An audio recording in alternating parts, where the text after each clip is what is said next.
નમસ્કાર મિત્રો, સ્વાગત છે તમારું અમારી YouTube channel Gujarat jobs and ન્યૂઝમાં।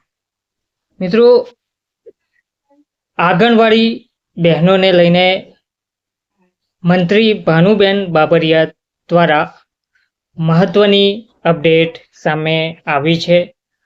આજના રોજ બાળકો, કિશોરીઓ અને માતાઓના આરોગ્ય અને પોષણમાં સુધારો કરવાની ગુજરાતની કામગીરીને મંત્રી ભાનુબેન બાબરિયા દ્વારા આવકારવામાં આવ્યું છે।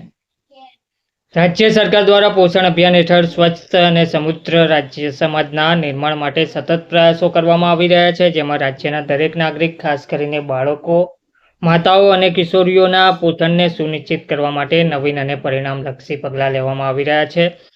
પોષણ અભિયાન માત્ર આરોગ્યલક્ષી નહીં, પરંતુ ગુજરાતની ભાવિ પેઢીને સશક્ત બનાવવાનું એક અભૂતપૂર્વ પગલું જોવા મળી રહ્યું છે।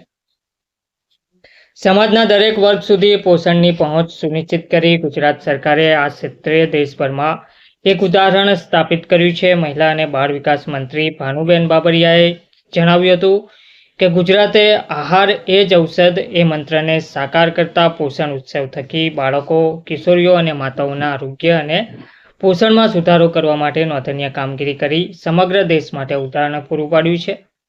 પોષણ ઉત્સવ થકી વિવિધ થીમ અંતર્ગત પોષણ પ્રત્યે જાગૃતિ લાવવા પોષણ આહારને પ્રદર્શિત કરતી પૌષ્ટિક વાનગીઓ રજૂ કરાઈ હતી અને મુખ્યમંત્રી ભૂપેન્દ્ર પટેલના નેતૃત્વમાં અને મહિલા બાળ વિકાસ મંત્રી ભાનુબેન બાબરિયાના માર્ગદર્શન હેઠળ રાજ્યમાં કુપોષણને નાથવા, બાળકો અને મહિલાઓના પોષણમાં સુધારો કરવાના હેતુથી અનેકવિધ નવતર પહેલો હાથ ધરવામાં આવી છે। તાજેતરમાં જ પોષણ પખવાડિયા 2025 અંતર્ગત રાજ્યભરમાં કુલ 40.83 લાખથી વધુ પોષણલક્ષી પ્રવૃત્તિઓ કરાઈ હતી।